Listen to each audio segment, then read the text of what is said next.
I'm Robert Miller and I'm here with Orms Cape Town School of Photography today to do a 360-degree panorama of the interior space. We're going to talk a little bit about the gear you need to shoot panoramas, choosing the right camera, choosing the right lens, and choosing the right combination for a particular shot.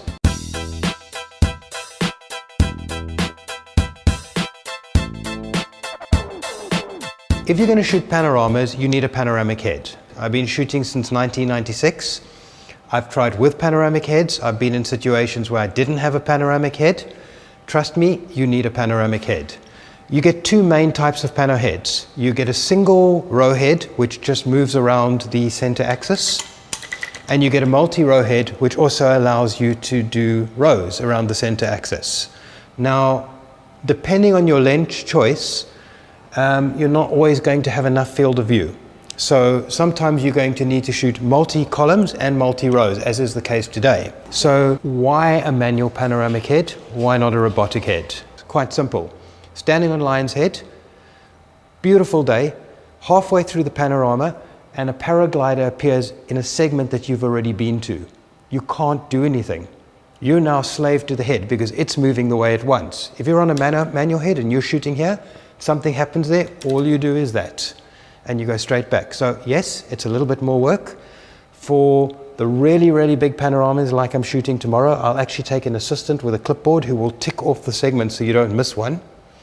But it's worth it because you have so much more flexibility than with a robotic head. The head I've got is a 360 precision head. It was probably the best panoramic head built to date. Kind of costly, but it does the job. As far as cameras go, we're using a Nikon D800E.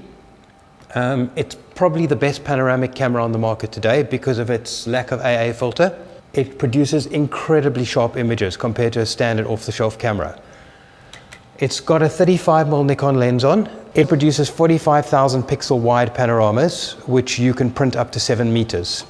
So how do you choose the right camera and the right lens? It's a factor of your angle of view by what you want to do with it. So if we want to print 7 meters wide, we need at least 45,000 pixels. As your angle of view decreases, you need a longer lens because you need more image segments to actually build up that size. If it's a 360 panorama, you've got a lot of space to build it up.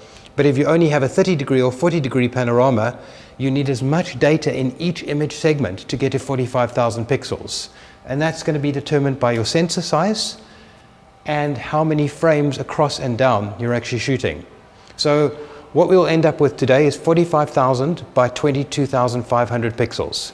Then where do you start? Now, we're in a situation here where lighting can change. So what I'm actually going to do is I'm going to be starting in the corner there where there's a break between consistent lighting and changing lighting.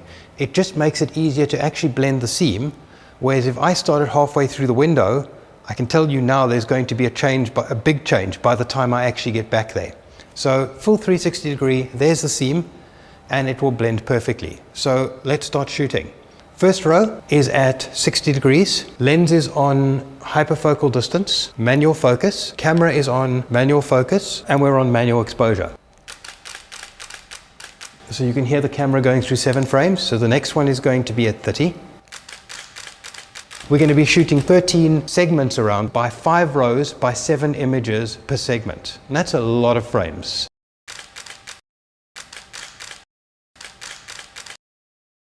So lighting in there is very dark compared to outside light. Your eyes don't notice it because they're auto-adjusting.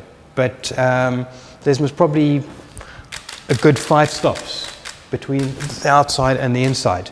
Your camera's dynamic range is not going to actually be able to capture both. It's either going to lose the shadows or it's going to blow out the highlights, which is where you start using HDR. The other question is gigapixel panos, those massive panos. You'll find that they're normally shot on overcast days or with very, very consistent lighting conditions, not early morning or late evening, because you can see how long this is taking. The lighting changes too fast. This is probably the biggest you can actually go at sunrise or sunset. Okay, and we're back to where we started. So what do you do once you've actually shot the pano? I use a package called PT GUI. It's been around from the beginning. It was a visual interface for something called PT Tools, which was the most powerful panoramic stitching system on the market. A lot of people say, well, I don't like PT GUI, it looks clunky, it looks old, AutoPano is much more modern and slick. PT GUI doesn't have to look slick. It still works better than any other stitching system on the market, and it's cheaper. So I would recommend, if you're going to get serious about this, you look at PT GUI. I have all of the stitching software. I have AutoPano. I've been curious about this. I've been curious about that. I still use PT GUI. So thanks for watching. I hope you enjoyed this, and go out and have fun. Play, get yourself a pano head, get yourself a theta, and start enjoying yourself.